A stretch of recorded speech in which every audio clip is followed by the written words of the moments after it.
teman-teman, perkenalkan kami dari kelompok 6 mata kuliah Sistem Pengendalian Manajemen. Kali ini kelompok kami akan membawakan materi mengenai pengendalian strategi yang berbeda.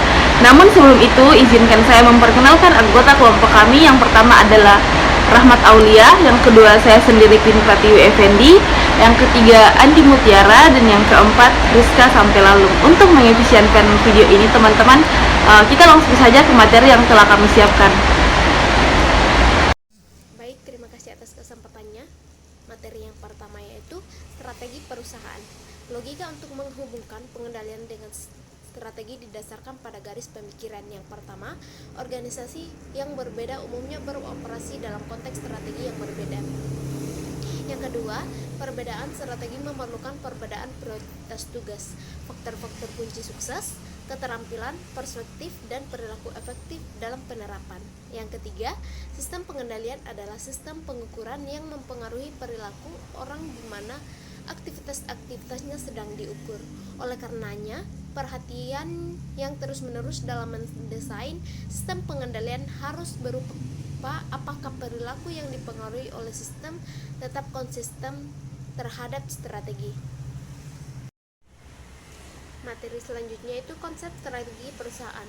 Pada strategi perusahaan, perusahaan dapat diklasifikasikan menjadi salah satu dari 3 kategori. Industri tunggal, perusahaan beroperasi dalam satu jalur bisnis usaha. Diverifikasi yang berhubungan, perusahaan beroperasi pada kategori ini dalam berbagai industri dan unit-unit bisnis mendapat manfaat dari perangkat umum dan dari kompetensi intinya. Implikasi struktur organisasi. Strategi korporat adalah kontinuum dengan strategi industri tunggal pada satu ujung dan diverifikasi tidak berhubungan di ujung yang lain. Implikasi dari pengendalian manajemen. Implikasi dari pengendalian manajemen strategi perusahaan yang berbeda menyatakan secara tidak langsung perbedaan-perbedaan dalam konteks di mana sistem pengendalian harus didesain. Yang pertama itu, seiring dengan perusahaan menjadi lebih diverifikasi, para manajer tingkat pusat korporat mungkin tidak mempunyai pengetahuan yang signifikan tentang atau pengalaman dalam bidang aktivitas-aktivitas berbagai unit usaha perusahaan.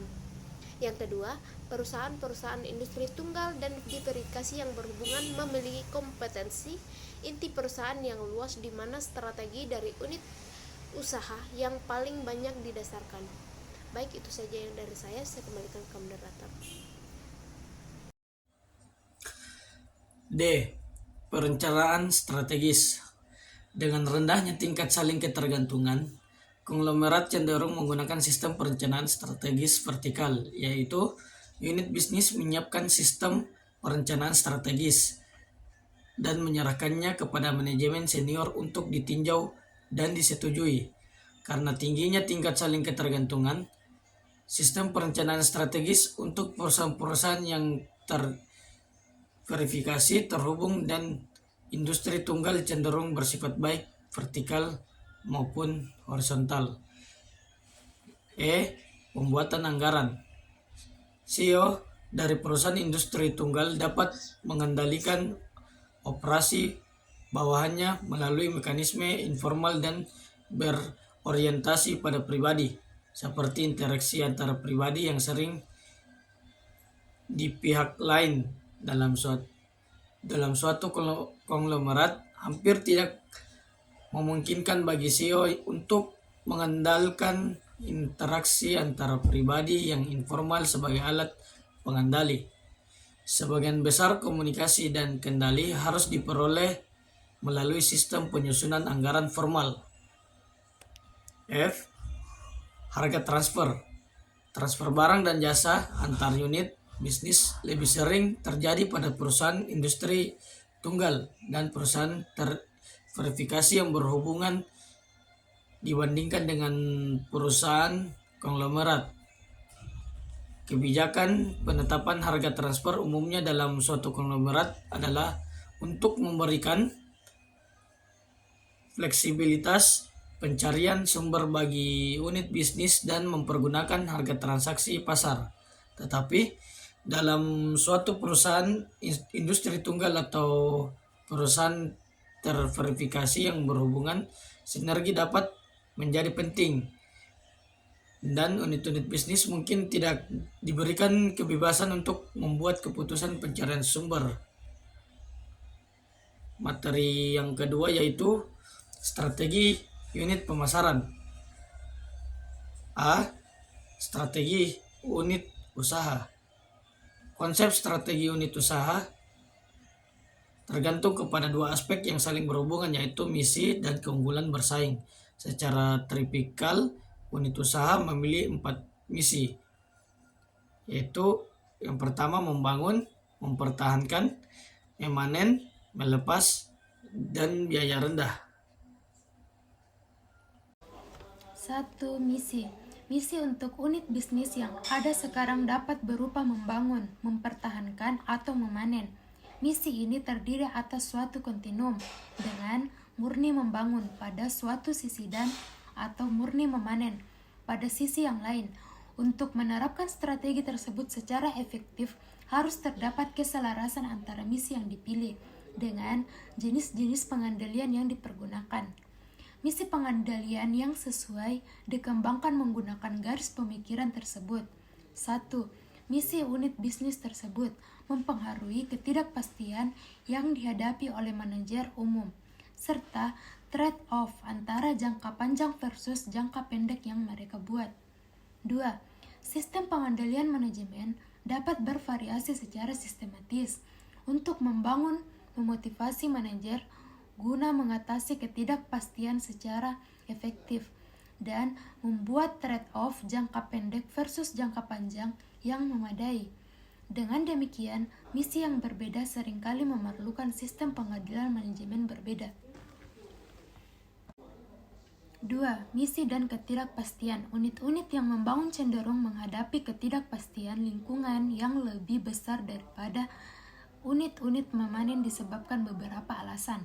Yang pertama, strategi membangun secara khas dilaksanakan pada tahap pertumbuhan siklus kehidupan produk, sedangkan strategi memanen secara khas dilaksanakan pada tahapan matang atau menurun dari siklus kehidupan produk. Tujuan dari unit usaha membangun adalah untuk meningkatkan mangsa pasar. Pada sisi masukan dan sisi keluaran, para manajer membangun cenderung mengalami ketergantungan yang lebih besar atas individual, eksternal, dan organisasi daripada manajer yang melaksanakan panen memetik. Karena unit usaha membangun seringkali terjadi pada industri-industri baru dan yang sedang berjalan, manajer membangun berkemungkinan mempunyai pengalaman yang lebih sedikit dalam industri mereka. Baik, yang selanjutnya yaitu misi dan rentang waktu. Pemilihan strategi membangun versi strategi memanen mempunyai implikasi trade-off antara laba jangka pendek versus laba jangka panjang. Strategi membangun pangsa pasar meliputi potongan harga, pengeluaran yang besar, dan pengeluaran pengembangan pasar utama. Baik, selanjutnya yaitu perencanaan strategi. Perencanaan strategi diartikan sebagai proses memutuskan program-program yang akan diambil organisasi dan perkiraan jumlah sumber daya yang dialokasikan untuk masing-masing program untuk beberapa tahun ke depan. Perencanaan strategis bersifat sistematis dan jangka panjang, terdiri dari kumpulan prosedur dan mencangkup beberapa tahapan dalam pelaksanaannya. Masalah terkait adalah seberapa pentingnya pencapaian anggaran ketika mengevaluasi manajer unit usaha. Semakin besar ketidakpastian, semakin sulit bagi atasan untuk menganggap taat anggaran para evaluasi anggaran sebagai komitmen pasti dan untuk mempertimbangkan varians anggaran yang tidak menguntungkan sebagai indikator yang jelas dan indikator yang buruk.